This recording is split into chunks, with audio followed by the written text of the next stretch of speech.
1900년 청나라 말기 북경 외국인 거주 지역에 중국인들이 무더기로 공격을 해옵니다. 한때 동아시아에서 큰소리깨나 질렀지만 변해가는 국제정세에 적응하지 못하고 서구 열강이라는 막강한 새로운 적에게 야금야금 땅을 먹히고 있던 청나라. 심지어 체질 개선된 섬나라 일본에게마저 탈탈 털리게 되자 외세에 대한 적대감이 극에 달한 상태가 되었는데, 그 감정과 위기감이 쌓이고 쌓여 이렇게 수십만의 중국인들이 불과 1000여 명밖에 없던 외국인 거주 지역에 무더기로 공격을 한 것이었습니다.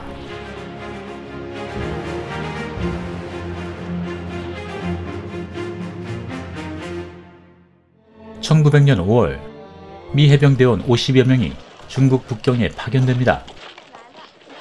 이 병력의 지휘관은 바로 이 사람, 총기협회 회장님 맷 루이스 소령. 이들은 당시 청나라 북경에 있던 미국 공사관과 자국인들을 보호하기 위해 이곳에 온 거였죠. 북경 외국인 거주 지역에는 대략 1000여 명 정도 외국인들이 살고 있었고, 그 국적도 참 다양했습니다. 미국은 물론 러시아도 있었고, 프랑스 공사관, 바로 옆에 일본 공사관, 그리고 독일, 이탈리아, 왠지 모르겠지만 스페인도 슬쩍 끼어 있었고, 당연히 이 나라가 빠지면 섭섭하겠죠. 이들은 아침만 되면 서로 경쟁이나 하듯이 이렇게 국기 개양식을 해대는 게 일상이었는데, What is this terrible noise? Different nations saying the same thing at the same time. We want China. 당시 청나라는 아편전쟁 패배 이후 서구 열강들의 나눠먹기 대상으로 전락했고, 심지어 한 수 아래로 봤던 일본에게마저 박살이 나면서 쭈구리가 된 상태였죠. 게다가 클라이막스로 청나라의 실질 권력자는 플렉스의 끝판왕 서태후. 그런 상황에 맷 루이스 소령과 미 해병대원들이 뭐하러 이 머나먼 북경에까지 왔나 했더니, 그건 바로 당시 대륙을 뒤흔들었던 어느 격투기 단체 때문이었습니다. 그 단체가 바로 의화단 FC. 백령교라는 토속신앙과 쿵짝이 맞은 의화단은 사이비 종교와 무술에 심취하면서 그 세력을 확장해 나갔는데, 서양 문물과 기독교 유입으로 인해 직업과 삶의 터전까지 빼앗긴 이들은 교회는 물론 공사관도 습격하면서 선교사들과 기독교인들은 내외국인을 막론하고 닥치는 대로 학살하였고, 서양 물건을 조금이라도 쓰는 사람이 눈에 띄면 일가족까지 물살시킬 정도로 잔혹한 단체였습니다. 심지어 이들의 인육을 레어로 섭취하기까지 했는데, 금강불개를 연마하면서 서양 군대의 총알도 몸빵으로 막아낼 수 있다는 자신감이 뿜뿜 차올랐던 이들. 그런 친구들이 이 북경 외국인 거주 지역을 호시탐탐 노리고 있던 것이었죠. Our gods are with the Boxers. 서태후에게는 서양 열강들에게 당당히 맞서는 이들이 대견하게 보일 뿐이었습니다. May the Boxers be guided by the will of the gods. 라고 영어로 유창하게 얘기합니다. 미 해병대 루이스 소령은 영국 공사 아더 로버트 승경을 만나게 되는데, Major, I am just relaying a message from your own legation.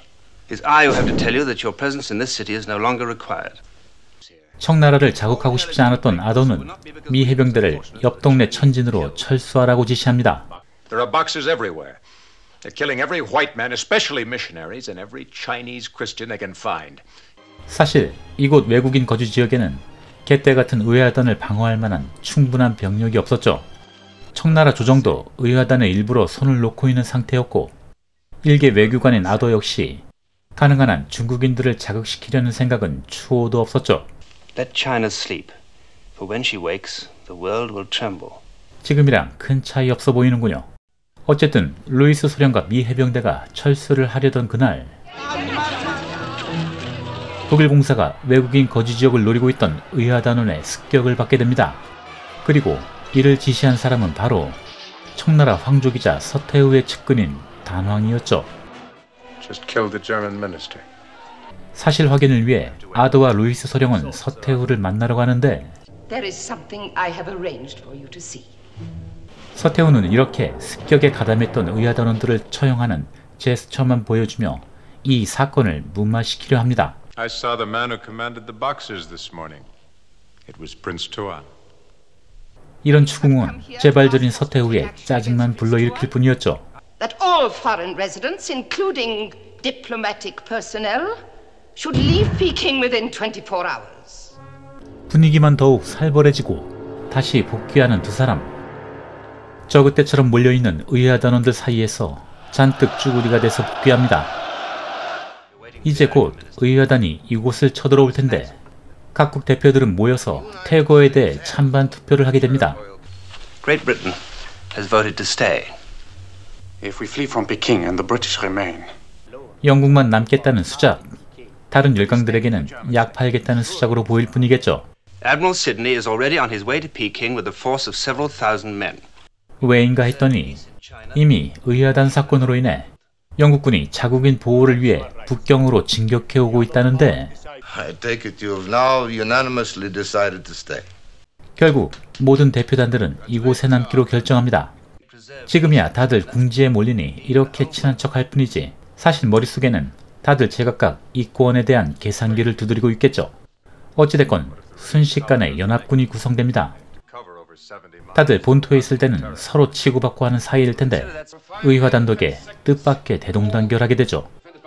의화단을 방어하기 위해 군인들은 물론 거주지 내로 피난온 중국인들은 부지런히 바리케이트를 치고 있습니다. Confession to make. French history bores me. English history. 어찌됐건 구원병력이 올 때까지 싫든 좋든 힘을 합해서 버텨야겠죠. 드디어 의화단의 공격이 시작됐습니다. 1900년 6월 20일 국제공사관 공성전이 시작된 거죠. 하지만 이곳에 있는 연합군 병력의 수는 1000명이 채 되지 않았고 무려 16만 명이나 되는 의화단의 갯대로시를 방어해야 했죠. 그래도 신식 무기발로 칼이나 곡괭이 들고 오는 의화단 방어에 나름대로 선전하기는 하지만 쪽수에 장사 없죠. 이것들은 밤잠도 없는지 밤에도 성벽을 기어오르며 공격합니다. 다국적 군인지라 제3 외국어도 필수겠죠. Guten Morgen. Bonjour. Good morning. 성에 진입한 의화단. 북경반전 플래카드를 들고 또 러쉬합니다. 역시 옛날 영화라 폭탄이 터져도 주인공은 멀쩡한 레트로한 감성. 6명이 이끄는 기관총 리어카에 수십 명이 도망쳐주기도 하고 심지어 리어카 한 방에 수백 명을 막아내는 무쌍도 찍는데 이것이 바로 모세의 기적. 하지만 아무래도 쪽수가 쪽수인지라 그렇지 않아도 없는 살림에 연합군 측 피해도 점점 커져갑니다. 당연히 청나라 조정 신이 났습니다. 이번 기회에 이 양놈들을 완전히 몰아낼 수 있을 것 같은 느낌적인 느낌. 하지만 열강 군대의 힘을 절실하게 알고 있던 단왕. The Boxers are not equipped to stop such a well-armed force. Only General Yang Lo's imperial troops can do that. 서태후는 이제 청나라 정규군 투입도 결정합니다. You will personally command our troops and turn back the foreign armies. 기세등등한 청나라 조정. 국제공사관에 찾아와 투항을 권유하는 주제 모르는 관대함도 보여주는데 Surrender of the armed forces of these nations in Peking and the surrender of all their weapons. 정말로 청나라 정부군도 공사관 성내에 포격을 해대는군요. 승리에 취한 청나라 조정. 마치 전쟁을 이긴 것 마냥 축하연을 갖기도 하는데 이 기회를 틈타 특공대를 조직한 루이스 소령. 궁에 몰래 잠입하더니 경비병을 제압하고 청나라군의 탄약고를 폭파시켜버리죠. 당연히 빡이 도른 서태후. No greater blessing than peace. No greater calamity than lightly engaging in war. 이번에는 청나라군과 의화단이 합세해서 공사관을 공격하는데 온다는 지원병력은 소식이 없고 공사관 거주지는 불길에 휩싸이면서 초토화가 되어버리죠. 이제 연합군은 실타는 물론 식량과 모든 물자가 바닥난 상황. How many days did we hold out? 55. 또 울리는 함성. 청군과 의화단이 역시 개떼처럼 몰려옵니다. 벌레가 된 연합군. 없는 살림에 절망적으로 방어하긴 하지만 오늘 공격은 좀 이상하군요. Those guns, they're not Chinese. 공격이 아니라 무언가에 쫓기는 듯한 느낌. 뭔 일인가 했더니 드디어 연합군이 도착했습니다. 천진에서 의하단을 박살내느라 이제서야 도착한 것이었죠. 영국령 인도군도 오고 백파이프 소리 보니 스코틀랜드군 같군요. 미 해병대도 오고 독일 제국군도 옵니다. 이탈리아 베르살리에리 닥터尔부대는 이때도 뛰면서 왔군요. 그들은 아직까지 뛰고 있다는데, 그리고 러시아군, 프랑스군, 마지막으로 일본군. 영화의 OST는 참전국가 언어대로 불려지게 되는데, 영어는 물론 독일어도 있고 이탈리아어와 일본어. 근데 중국은 왜 대한민국 공군에 아침잠도 설치게 했던 그 명곡. 이렇게 악착같이 버텼던 55일간의 국제공사관 공성전은 연합군의 승리로 막을 내립니다. 그리고 자금성에는 초라한 코스프레를 하고 있는 서태후의 쭈구리한 모습만을 보여줍니다. 청나라는 선전포고한 지 겨우 2달도 안 돼서 항복하게 되고, 서태후와 조정 대신들이 모두 탈출한 텅 빈 자금성과 함께 북경은 연합군의 수중에 완전히 들어오게 되죠. 이후 청나라는 신축 조약을 통해 온갖 열강들의 반식민지가 되면서 이권의 각축장으로 전락해버리는데, 서태후는 전쟁의 모든 배상금은 물론 이 사건의 발단이 된 의하단원들도 모두 숙청시켜버립니다. 물론 그동안 사이좋은 척 같이 싸워줬던 이 연합군들, 다시 예전처럼 피 터지게 싸울 준비를 해야겠죠.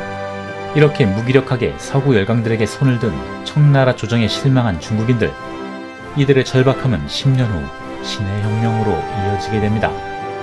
철저하게 서구인의 시각으로 의하단 사건을 보여준 영화 북경의 55일 소개해드렸습니다. 더 흥미있는 소재로 다시 찾아뵙겠습니다. 감사합니다.